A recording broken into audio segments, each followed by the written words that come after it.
Hello friends, welcome to our channel. Friends, Telangana జిల్లా court and high court ఉద్యోగాల్లో భాగంగా నిన్న 21 జూన్న ఆఫ్టర్నూన్ షిఫ్ట్లో ప్రాసెస్ సర్వర్ ఉద్యోగాలకి సంబంధించి ఓఎంఆర్ బేస్డ్ ఎగ్జామినేషన్ అయితే కండక్ట్ చేశారు. మనకి టోటల్గా 45 క్వశ్చన్స్కి సంబంధించి ఎగ్జామినేషన్ ఉంటుంది కదా. అందులో 30 క్వశ్చన్స్ జీకే నుంచి, 15 క్వశ్చన్స్ ఇంగ్లీష్ నుంచి రావడం జరిగింది. క్వశ్చన్ పేపర్ చూస్తే 45కి అట్లీస్ట్ 44 మార్క్స్ తెచ్చుకునే విధంగా చాలా ఈజీగా మనకి క్వశ్చన్ పేపర్ అయితే రావడం జరిగిందండి. గతంలో కూడా నేను ఆఫీస్ సబార్డినేట్ పేపర్కి సంబంధించిన గత ప్రశ్న పత్రాలకి సంబంధించినటువంటి వీడియో చేసినప్పుడు చాలా ఈజీగా వస్తుంది. మీరు ఎటువంటి కంగారు పడకుండా 10th స్టాండర్డ్ లెవెల్లోనే క్వశ్చన్ పేపర్ ఉంటుంది కాబట్టి మీరు వెళ్ళి మంచిగా ఎగ్జామ్ రాయండి అని చెప్పడం జరిగింది, గత పేపర్స్ని రెఫరెన్స్గా చూపిస్తూ. అంతకంటే కూడా ఈజీగా అడిగారనమాట. మనం చిన్నప్పుడు చదువుకున్నటువంటి క్వశ్చన్స్ని ఇక్కడ క్వశ్చన్ పేపర్లో ఇవ్వడం జరిగింది. సో ఫర్ ఎగ్జాంపుల్కి చూడండి, కొన్ని క్వశ్చన్స్ చూద్దాము. What are required for photosynthesis అని చెప్పేసి అడిగారు. కిరణజన్య సంయోగ క్రియ జరగాలి అంటే మనకి కావాల్సినటువంటివి ఏంటివి అని చెప్పేసి అడిగారు. మనం ఒక మొక్క కానీ చెట్టు కానీ కిరణజన్య సంయోగ క్రియ చేయాలి అంటే ముఖ్యంగా 3 అంశాలు అయితే ఉండాలి. ఒకటి కాంతి, మరొకటి కార్బన్ డైఆక్సైడ్, మరొకటి పత్రహరితం క్లోరోఫిల్ అనేది ఉండాలి. ఇవన్నీ ఉంటేనే ఆ మొక్క ఫుడ్ని ప్రిపేర్ చేసుకోగలదు. కాబట్టి పైవన్నీ అనేది రైట్ ఆన్సర్. మనం చిన్నప్పుడు చదువుకున్నటువంటి అంశాలు ఇవి. నెక్స్ట్ క్వశ్చన్ చూడండి, ఎంత ఈజీ క్వశ్చన్. మానవ గుండెలో ఎన్ని గదులు ఉంటాయి? How many chambers does the human heart have అని చెప్పేసి అడిగారు. సో 4 ఛాంబర్స్ ఉంటాయన్న విషయం మనకు తెలుసు. తర్వాత జీవ పరిణామ సిద్ధాంతాన్ని ఎవరు ప్రతిపాదించారు? Who proposed the theory of evolution? So Charles Darwin అనేది కూడా మనకు తెలిసిందే. తర్వాత what is the name of the river of Ganga? Okay, Ganga నదికి యొక్క ఇతర పేరు ఏమిటి అని చెప్పేసి అడిగారు. భగీరథి రివర్ అండి. సో భగీరథి అని చెప్పేసి కూడా గంగా నదిని మరొక పేరుతో పిలుస్తారు. ఇంకా చాలా పేర్లు అయితే ఉన్నాయి, బట్ ఇచ్చినటువంటి ఆప్షన్స్లో ఇవేమీ కరెక్ట్ కాదు. సో కాబట్టి భగీరథి అనేది రైట్ ఆన్సర్. తర్వాత who started Indian national army? భారత జాతీయ సైన్యాన్ని ఎవరు ప్రారంభించారు అంటే సుభాష్ చంద్రబోస్ గారు. ఇది కూడా మనకు తెలిసిందే. తర్వాత who is known as the Telangana ideologist అని చెప్పేసి అడిగారు. సో ప్రొఫెసర్ జయశంకర్ గారు. ఓకే, సో నెక్స్ట్ క్వశ్చన్ చూస్తే the thin layer of air that surrounds the earth is called. Okay, భూమి చుట్టూ ఉండేటువంటి సన్నటి గాలి పొరను ఏమంటారు అంటే దాన్ని వాతావరణం అని చెప్పేసి పిలుస్తారు. Next one, the intensity of sound is measured in dash. ధ్వని యొక్క తీవ్రత ఎందులో కొలుస్తారు అంటే ఇది అందరికీ తెలిసిందే, డెసిబల్స్లో కొలుస్తారు. ఇంకా the pulse rate is equal to, okay, the pulse rate అనేది మన పల్స్ ఉంటుంది కదా బాడీలో. సో పల్స్ రేట్ దేనికి సమానం అంటే అది హృదయ స్పందనకి అలాగే శ్వాస రేటుకి రెండింటికి కూడా సమానం. కాబట్టి బోత్ ఏ అండ్ బి అనేది వస్తుంది. Next one, what are used for accurately specifying location of any place or region? ఒక ప్రదేశాన్ని లేదా ప్రాంతాన్ని ఖచ్చితంగా సూచించడానికి డాష్ని ఉపయోగిస్తారు. లాటిట్యూడ్ అక్షాంశం, లాంగిట్యూడ్ రేఖాంశాన్ని ఉపయోగించడం జరుగుతుంది. కాబట్టి బోత్ ఏ అండ్ బి అనేది రైట్ ఆన్సర్. అలాగే తెలంగాణ ప్రస్తుత ఆర్థిక శాఖ మంత్రి ఎవరు అంటే మల్లు బట్టి విక్రమార్క గారు. సో నేను మంత్రులకి సంబంధించినటువంటి వీడియోస్ కూడా గతంలో ఏప్రిల్లో జరిగినటువంటి ఎగ్జామ్స్ జరగడానికి ముందే అప్పట్లో వీడియో చేయడం జరిగింది. పీడిఎఫ్ మెటీరియల్స్ కూడా ఇచ్చాను. సో మల్లు బట్టి విక్రమార్క గారు డిప్యూటీ సీఎంతో పాటు ఆయన ఫైనాన్స్ మినిస్టర్ కూడా. Next one, when is Indian army day celebrated every year? ప్రతి సంవత్సరం భారత సైనిక దినోత్సవం ఎప్పుడు జరుపుకుంటారు అంటే 15th జనవరిన జరుపుకుంటారు. Next one, who is the present Lok Sabha speaker అని చెప్పేసి అడిగారు. సో ఓం బిర్లా గారు. సో దీనికి సంబంధించి కేంద్ర మంత్రుల గురించి అలాగే లోక్సభ రాజ్యసభకి సంబంధించిన చైర్మన్లు, స్పీకర్స్కి సంబంధించినటువంటి డీటెయిల్స్ అన్నీ కూడా నేను గతంలో వీడియోస్ చేశాను అండ్ పీడిఎఫ్స్ కూడా ఇవ్వడం జరిగింది. అలాగే which is the largest wheat producing state in India? భారతదేశంలో అత్యధికంగా గోధుమను ఉత్పత్తి చేసేటువంటి రాష్ట్రం ఉత్తరప్రదేశ్ అండి. Next question, which of the following was one of the titles of Sri Krishnadevaraya? క్రింది వాటిలో శ్రీకృష్ణదేవరాయల బిరుదు ఏది అని చెప్పేసి అడిగారు. సో ఆంధ్రభోజ అని చెప్పేసి కూడా పిలుస్తారు. Next one, what is the minimum percentage of seats A party requires in Lok Sabha to claim the post of leader of opposition? So లోక్సభలో లీడర్ ఆఫ్ అపోజిషన్ రావాలి అంటే ఒక పార్టీకి రావాల్సినటువంటి సీట్స్ వచ్చేసి 1/10 ఆఫ్ టోటల్ సీట్స్ అండి. సో అంటే మనకి ఇక్కడ 10% ఆఫ్ సీట్స్ అయితే రావాల్సి ఉంటుంది. Next question, in which year did the reserve bank of India come in to existence అని చెప్పేసి అడిగారు. సో అది ఎప్పుడు ఉనికిలోకి వచ్చింది అంటే 1935లో రిజర్వ్ బ్యాంక్ ఆఫ్ ఇండియా ఆర్బీఐని ఎస్టాబ్లిష్ చేయడం జరిగింది. Next question, which is the largest delta in India? భారతదేశంలో అతిపెద్ద డెల్టా సుందర్బన్ డెల్టా.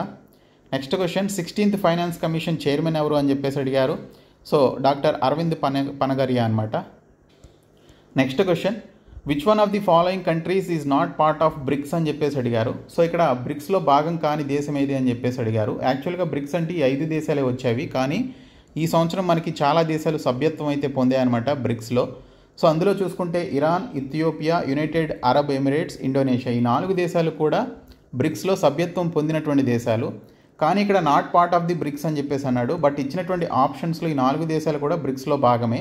సో కాబట్టి మనకి ఇచ్చినటువంటి క్వశ్చన్కి రైట్ ఆన్సర్ అయితే లేదు. సో కాబట్టి ఈ క్వశ్చన్కి అందరికీ ఇస్తే మార్క్స్ ఇవ్వచ్చు, లేదా ఈ క్వశ్చన్ని డిలీట్ చేయొచ్చు అనమాట. సో చూద్దాం ఏం చేస్తారో. So next question, who is awarded with the prestigious Dadasaheb Phalke award for the year 2024 అని చెప్పేసి అడిగారు. సో ఇక్కడ మీరు ఆప్షన్ ఎలిమినేషన్ ద్వారా కూడా మీరు కరెక్ట్ ఆన్సర్ ఏంటనేది కనుక్కోవచ్చు. షారుఖ్ ఖాన్కి దాదాసాహెబ్ ఫాల్కే అవార్డు రాలేదు, జాకీ ష్రాఫ్కి రాలేదు, అమితాబ్ బచ్చన్కి వచ్చింది కానీ 2024లో కాదు, అంతకంటే ముందే వచ్చింది. కాబట్టి correct answer Mithun Chakraborty. Next question, where will be the India's first Google safety engineering centre established? అది హైదరాబాద్లో ఎస్టాబ్లిష్ చేయడం జరిగిందండి. ఓకే, నెక్స్ట్ క్వశ్చన్ వచ్చేసి, who was the first governor of Telangana state అని చెప్పేసి ఇచ్చారు. అందరికీ తెలిసిందే నరసింహన్ గారు. ఆంధ్రప్రదేశ్ అండ్ తెలంగాణకి కంబైన్డ్గా కూడా ఆయన గవర్నర్గా పనిచేశారు. ప్రపంచంలో అతిపెద్ద ప్రజాస్వామ్య దేశం ఏది అని చెప్పేసి అడిగారు. భారతదేశం. ఇది కూడా చాలా సింపుల్ క్వశ్చన్. ఇంకా నెక్స్ట్ వన్ వచ్చేసి, సిటీ ఆఫ్ లేక్స్ అని చెప్పేసి ఏ నగరాన్ని పిలుస్తారంటే ఉదయ్పూర్ని పిలుస్తారు. అలాగే which country has won men's cricket world cup in the year 1979? Okay, 1979లో మెన్స్ క్రికెట్ వరల్డ్ కప్ని గెలుచుకుంది వెస్టిండీస్ అండి. సో మనకి భారతదేశానికి 1983లో వచ్చింది, వారికి 1979లో వెస్టిండీస్కి, అంతకంటే ముందు మళ్ళీ వెస్టిండీస్కి first and second world cups గెలుచుకుంది వెస్టిండీసే. ఆ తర్వాత ఇండియా గెలుచుకుంది 1983లో. కాబట్టి వెస్టిండీస్ అనేది right answer. Next question, Bonalu festival celebrated during the Telugu month of dash in Telangana అని చెప్పేసి అడిగారు. సో బోనాలు పండుగ తెలుగు నెల ఏ నెలలో జరుపుకుంటారన్నారు? సో ఆషాఢం నెలలో జరుపుకుంటారు. తర్వాత ఏ నదిని బీహార్ యొక్క దుఃఖదాయిని, సారా ఆఫ్ బీహార్ అని చెప్పేసి పిలుస్తారు అంటే కోసి నదిని పిలుస్తారు. Next one, Amrabad tiger reserve ఎక్కడ ఉంది అంటే తెలంగాణ రాష్ట్రంలో ఉంది. Next question, the Mandal commission was constituted during the tenure of which among the following prime ministers అన్నారు.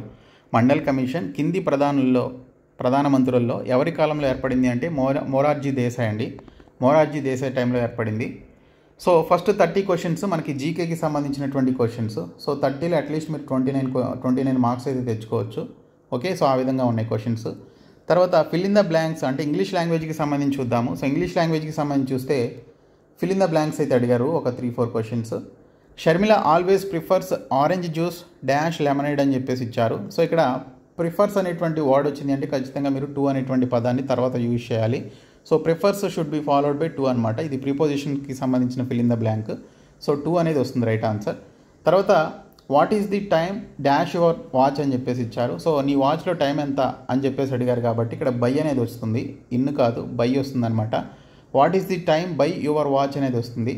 తర్వాత when Ritu gave Raj an ultimatum he had to dash smoking అని చెప్పేసి ఇచ్చారు. సో రితు అనేటువంటి అమ్మాయి రాజ్ అనేటువంటి అతనికి ఒక అల్టిమేటం ఇచ్చిందనమాట, నువ్వు స్మోకింగ్ అనేది వదిలేయాలి, ఓకే, స్మోకింగ్ అనేది మానుకోవాలి అని చెప్పేసి ఒక అల్టిమేటం ఇచ్చింది. సో ఒక అల్టిమేటం ఇవ్వడం అంటే భవిష్యత్తులో నువ్వు ఖచ్చితంగా ఈ యొక్క స్మోకింగ్ని, ఓకే, ఈ పొగ త్రాగడం అనేది నువ్వు ఈ అలవాటుని మానుకోవాలి అని చెప్పేసి ఉంది. కాబట్టి ఇక్కడ గివ్ అప్ అని చెప్పేసి వస్తుంది. ఓకే, గివ్ అప్ అంటే వదిలివేయడం. ఇక్కడ గేవ్ అప్ అంటే ఆల్రెడీ వదిలేసాడు అనేది వస్తుంది. కాబట్టి ఇక్కడ అల్టిమేటం ఇచ్చింది కాబట్టి భవిష్యత్తులో చేయాలి అని చెప్పేసి అల్టిమేటం ఇచ్చింది కాబట్టి ఇక్కడ గివ్ అప్ అనేది వస్తుందన్నమాట. కాబట్టి గివ్ అప్ అనేది right answer. Next question, dash teacher should know dash psychology for her students అని చెప్పేసి ఇచ్చారు. So A teacher should know the psychology of her students అనేది వస్తుంది. తర్వాత కరెక్ట్లీ స్పెల్ట్ వర్డ్స్ చూడండి. సబార్డినేట్ అనేది కరెక్ట్లీ స్పెల్ట్ వర్డ్. అలాగే మనకి ఇక్కడ ససెప్టబుల్ అని చెప్పేసి ఇచ్చారు, ఇది కరెక్ట్లీ స్పెల్ట్ వర్డ్ అనమాట. తర్వాత కరెక్ట్లీ స్పెల్ట్ వర్డ్స్లో అన్ఎడ్యుకేటెడ్ అని చెప్పేసి ఇచ్చారు. సో అన్ఎడ్యుకేటెడ్ అనేది ఇక్కడ రైట్ ఆన్సర్. తర్వాత సినానిమ్ అడిగారు. క్యాండిడ్ అంటే ఇక్కడ సిన్సియర్ అని చెప్పేసి మీనింగ్ వస్తుంది. మిగిలినవన్నీ కూడా డిసిట్ఫుల్ అంటే మోసం, కన్నింగ్ అంటే కూడా మనకి నెగిటివ్ మైండ్ కలిగి ఉండడం, వెంజ్ఫుల్ అంటే ప్రతీకారం, క్యాండిడ్ అంటే సిన్సియర్ అనేది వస్తుంది. తర్వాత సినానిమ్ ఆఫ్ కంగ్రాచులేట్ అన్నారు. కంగ్రాచులేట్ అంటే అప్లాడ్ చేయడం అంటే పొగడడం అనమాట. ఓకే, నెక్స్ట్ వన్ వచ్చేసి సినానిమ్ ఆఫ్ రిగ్రెట్ అని చెప్పేసి ఇచ్చారు. రిగ్రెట్ అంటే బాధపడడం. సో ఇక్కడ సారో అని చెప్పేసి వస్తుంది. సినానిమ్ ఆఫ్ బ్లండర్ అన్నారు. సో బ్లండర్ అంటే మిస్టేక్ కాబట్టి మిస్టేక్ అనేది వస్తుంది. తర్వాత యాంటోనిమ్స్ చూడండి. నెససరీ అన్నారు. సో నెససరీకి ఆపోజిట్ వర్డ్ ఆప్షనల్ అనమాట. నెససరీ అంటే తప్పనిసరి, అంటే ఎసెన్షియల్ అనేది వస్తుంది. సిగ్నిఫికెంట్, వైటల్ ఈ మూడు కూడా సినానిమ్స్ ఫర్ నెససరీ. కానీ ఇక్కడ యాంటోనిమ్ అడిగాడు కాబట్టి ఆప్షనల్ అనేది పెట్టాలి. తర్వాత యాంటోనిమ్ ఆఫ్ అలయన్స్ అన్నాడు. అలయన్స్ అంటే అగ్రిమెంట్ లేదా ఫ్రెండ్లీగా ఉండడం. ఇక్కడ హాస్టిలిటీ అన్నాడు. హాస్టిలిటీ అంటే శత్రుత్వం అనమాట. సో అలయన్స్కి ఆపోజిట్ వర్డ్ హాస్టిలిటీ. తర్వాత గ్యాదర్ అన్నాడు. గ్యాదర్ అంటే కలెక్ట్ చేయడం లేదా సమకూర్చడం అనేటువంటి మీనింగ్ వస్తుంది. సో దీనికి ఆపోజిట్ వర్డ్ స్కాటర్. స్కాటర్ అంటే చిమ్మటం, ఓకే, దూరంగా పడవేయటం అని చెప్పేసి వస్తుంది. తర్వాత బ్యారన్ అని చెప్పేసి ఇచ్చాడు. సో నేను సినానిమ్స్ అండ్ యాంటోనిమ్స్ వీడియోస్ చేసినప్పుడు ఇవన్నీ కూడా చెప్పాను. సో బ్యారన్ అంటే నిస్సారమైన, ఓకే, అంటే సారవంతం కాని అని చెప్పేసి మీనింగ్ వస్తుంది. సో ఫెర్టైల్ అంటేనేమో సారవంతమైన అనేటువంటి మీనింగ్ వస్తుంది. కాబట్టి బ్యారన్ అనేటువంటి దానికి opposite word fertile, okay. So ఇలాగ 45 క్వశ్చన్స్ ఇచ్చారండి. 45లో 44 మార్క్స్ అయితే తెచ్చుకోవచ్చు. ఈ విధంగా ఉంది క్వశ్చన్ పేపర్. సో కాబట్టి చాలామంది మంచి స్కోర్ అయితే చేశారు. సో మీరు ఇంటర్వ్యూలో 5కి 5 మార్క్స్ తెచ్చుకోవచ్చు. చాలా బేసిక్గా అడుగుతారు ఇంటర్వ్యూలో క్వశ్చన్స్, పర్సనల్ డీటెయిల్స్ అడుగుతారు, ఓకే, అంతకుమించి ఎక్కువగా ఏమీ అడగరు, ఓకే.